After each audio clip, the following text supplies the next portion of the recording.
Welcome to this week's reading vlog.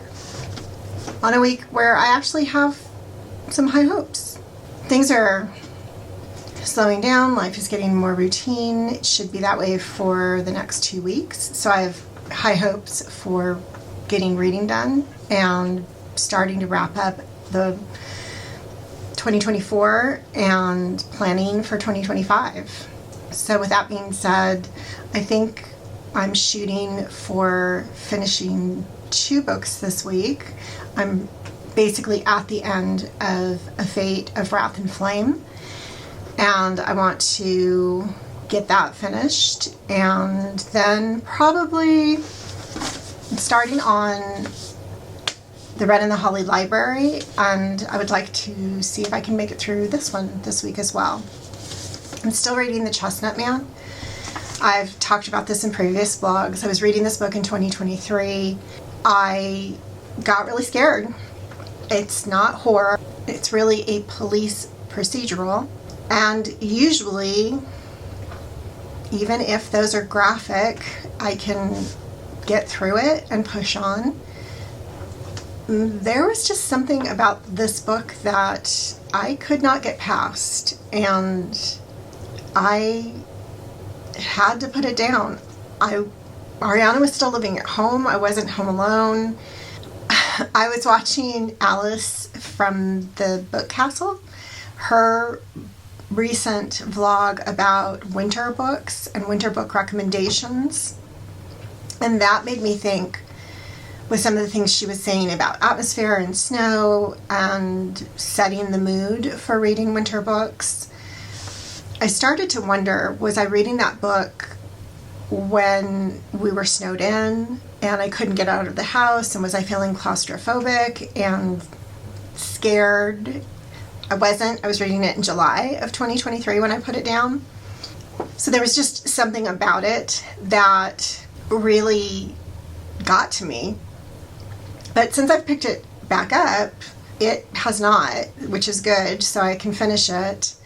I do have some issues with the book. I won't go into it too much here because I don't think I'm going to get through that book this week, so I'm not going to spend a lot of time on it in this vlog. But I'm getting through it. It's taking longer. It's got short chapters. I'm not a huge fan of short chapters. Again, I'll talk about that when I talk about the book. It just is slow. I'm slogging through it. It's slow going. I wrote a blog about the fact that I'm picking up The Red and the Holly Library.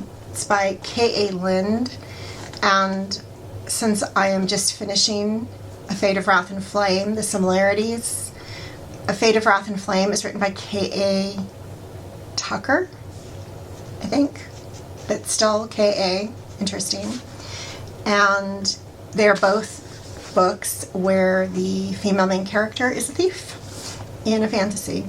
So there should be some interesting correlations or lack of correlation between the two. We'll see which one I prefer. And since this one is set in New York, modern New York, with monsters, I'm going into this with the assumption that I will prefer this because it's urban fantasy. But we'll see once I get into it. Other than that, and some holiday parties that I have one today, I should be able to focus on reading this week. So I'm not setting my goals too high and just shooting for finishing 2. One thing I did want to mention as I was starting to think about 2024 in review and prepping for that, I'm really surprised at how lenient I've been with my book ratings this week. I've had more 4-star books than ever before, I think. And I'm just, I guess, more chill when it comes to rating. Maybe I'm more accepting that this is just the way books get published these days, because I'm usually really critical about editing and writing structure and things like that. But I'm very, very focused just on the story. Was it a good story this year? Was it enjoyable? And I think that's because I'm just really trying to read for pleasure this year and really picking up books that I want to read that has been interesting because it just made me leave a couple of my book clubs, especially my in-person book clubs, where repeatedly books that I do not want to read get chosen. And I've just said, I love you to my friends, but I don't want to be in a book club with you because life's too short. I have too many books to read, and I don't want to spend time reading those books because I don't enjoy them. So I think that may be part of mindset change that I've done in 2024 for reading, and I'm really happy with it. So it's a good decision I made. All right, so we're going to start with The Wren in the Holly Library. So let's read.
starting off with a bang, I finished The Red and the Holly Library this morning, and I have so many thoughts. Ironically, at the end of this book, in the acknowledgments section, K.A. Lynn thanks K.A. Tucker in her acknowledgments. I thought that was a little bit ironic as well. So obviously we have some similarities to be drawn upon there, but then obviously not. A Fate of Wrath and Flame takes us into this high fantasy world with a female protagonist who has to learn the magic system and has to figure out what she is. There's a little bit of that going on here, but the Ren and the Holly Library, we are in modern New York. There has been this sudden emergence of every monster we can think of, werewolves and vampires and trolls and everything, which has come out into the world, and there's been a war, and the monsters have devastated everything, trying to kill off humanity, basically. But there's been a treaty, and now there's this monster treaty that everyone has to live with. And when we meet our female protagonist, she is about to rob a mansion in Manhattan, which she is worried about because she does not know if this mansion belongs to a monster or to a human. And if she is caught while trying to steal from a monster, she can be put to death. So she's obviously very concerned about what happens if she gets caught and this house belongs to a monster, but she's going to do the job. She needs to do the job. She needs the money. This is the way she makes her living. She has to pay for food, and she has two friends who she is also basically supporting in this world where it's really hard to work and money is at a premium, and she is going to do the job. Obviously, she's going to run into a monster, and that is our male main character, and the story ensues of them working together, him hiring her to then do a job, and them working together, and then growing from there. So we are definitely on a mission to complete this heist that he has hired her to do. She's learning about herself in this world where she knew there were monsters, but suddenly she's aware that there's magic as well, and she's learning her place in the magical world. So it's a great concept. I think that there are some problems with the execution. I thought that A Fate of Wrath and Flame just dragged. It was too long. The world building was monotonous, but it was still confusing. It was overly complicated. That is not the problem here. This is very succinct. We are in New York. We are understood to know what vampires and werewolves, etc. are, and only where there's a very specific reference to Celtic mythology are we given that background, and it's woven into this world that we're in. So I really liked the book from that perspective. I am just being constantly reminded that I am not a fan of Romantacy. And I just wish we could do the heist and have the magic and move on from there. I think about series where, yeah, there's a love interest, or they meet someone, or they're involved with someone, and it's not this, okay, stop all the action, we're going to go do a romantic scene now. It just feels so contrived. Like, just tell the story and build their relationship as part of the story. Don't just have to have these extremes of, we're doing the heist right now, now we're doing the romance right now. It just doesn't feel very, it doesn't flow well for me. It just takes me personally out of it. And so I'm not a fan of it. Also, the language during those scenes was just so cringe. It was just like, stop, I'll see you later. Bye. So I did some skimming to get through that. Just didn't really love it. I would also say that the minor characters were not really well developed for me. I think that there could have been more about them because they are important to the plot, and I didn't get enough about them to have their importance suddenly thrust on me at the end. And I felt like, oh, it would have been nice to explore that a little bit more than just having it dropped in my lap. After you've spent 300 pages building out and exploring and developing a single character, there are other characters where you just drop things in my lap. Just inconsistencies from that perspective. I did like the ending. So it's ironic because I was pretty settled that I was giving this 2.5 stars through most of my reading of the book. And then the ending almost redeemed it for me. Almost was like, maybe I would give it a 3 stars. So I think I'm going to give it a 2.75. It's not quite a 3. It's not as bad as a 2.5. It was definitely not a do not finish. And I'm probably not going to continue on, though. I just don't care enough to know, like, okay, what comes next? There's going to be another heist where potentially they're going to stay together. I mean, I don't know. I don't care enough to know. So I won't be continuing on with this one. I read it. It's a beautiful book. I love the stamping on the edges. And I thought that the hardcover itself is really cool. The Red and the Holly Library. Obviously, we're in the library. There's our female main character, the library. The library was a weird thing. I would have expected the Wren in the Holly Library for the library to be more of a character in and of itself. There are some important scenes that take place in the library, but they could have taken place in any room. It wasn't that the library is a character in and of itself in these scenes. It's just like, this happened in the library. So I wish it had been more of a component of it. I do think that there were a lot of other stories that were called upon here. There's definitely Beauty and the Beast. He has a library. He shares the books with her. She calls him her monster.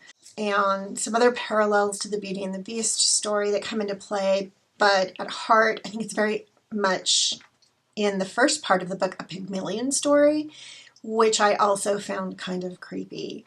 I think that he was very controlling, and I kept having to tell myself he's training her, and any trainer of another person, male, female, etc. If you think of things like The Karate Kid or Rocky even, where you have this character who's being trained for a battle, a competition, etc. by a trainer, and the trainer is very domineering, very commanding, very etc.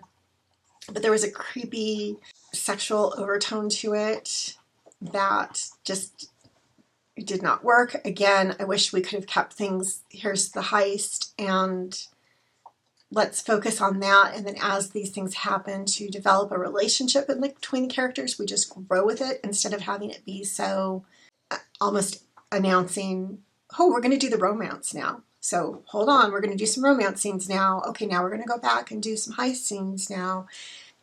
It just threw me out of it. So first book finished for the week. This is Christmas week. And so Ariana will be home starting late tomorrow night. I am working just tomorrow, and then I will be off the rest of the week. We are supposedly going to have some bad weather for Christmas Eve and then towards the end of the week. And so we'll probably stick around the house with some errands to run on Christmas Eve. So we do have to go out, unfortunately, but we will stick around town to do them. We'll have Christmas Eve. We'll stay at home Christmas Day, obviously. And then the day after Christmas is when we are supposed to have weather again, which unfortunately means we can't go out and do a lot. We can stick around town and do things, but we could also just stay home in front of a fire and read. That would be good too. Probably more cost effective. So we will do that. And then she goes home on Friday. So she's in and out for this visit for the holiday, and then she has to go back to work. So we'll see what happens. Hopefully this means a lot of reading time. I have a huge stack of books to complete for my year-end goals, and we'll see how we're doing. And I've also worked on my January to be read and have that nailed down, so probably try to record a video about that at some point as well. And yeah, right now I have to go to Trader Joe's to pick up some last minute things, and of course it's across the street from Barnes & Noble, so I'll probably stop in there and see what's new.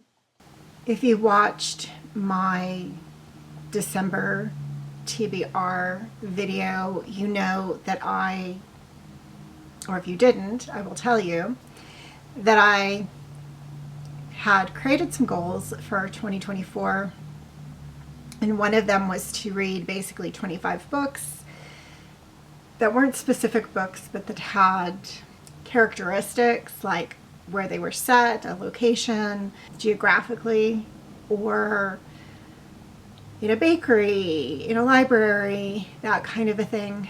And coming into December, I had 5 books left that I had not found something to fit into one of those remaining categories. And one of them was a book set in Canada, which I thought would be an easy thing since last year I started reading Louise Penny's Inspector Gamache series.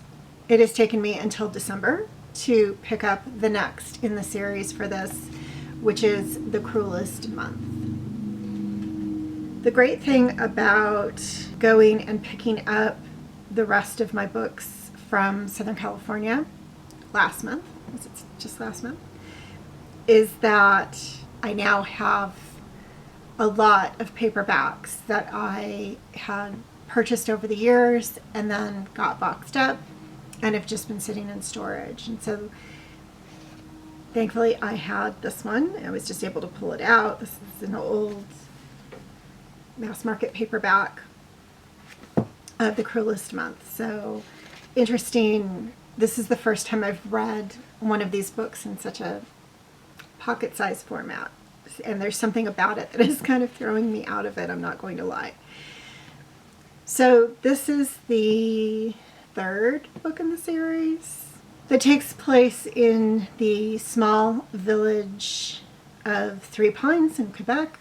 And it's a very closed cast of characters who we've come to know, such as the bistro owner, the boulangerie owner, the greengrocer, and you imagine this little village circle with all the houses and shops in it and everybody in very close proximity. So very much a Miss Marple kind of a scene to me.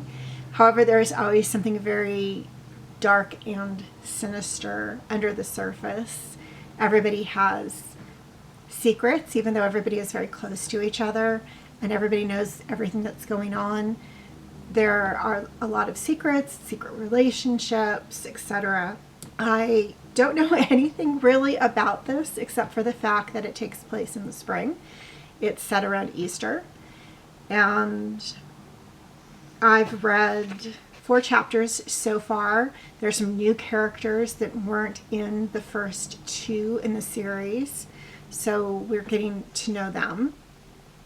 And we haven't seen, there hasn't been a crime yet, so the inspector has not appeared in town yet because he doesn't live there. He's come in these 2 other occasions to solve the cases. Although this is an April setting, and I'm very much a seasonal reader, and I'm obviously reading this in December just to check off a Canadian book off of my list. They are having a seance, and so there's something very autumnal and creepy. Plus, it is Canada in April, so still seems very cold, and it doesn't seem like I'm reading out of season, even though it's set at Easter time. So I appreciate that. And the only other thing I know about it is based upon the blurb on the back of the book, which is that someone is going to die of fright at the seance. And that's really creepy. So let's start reading.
you.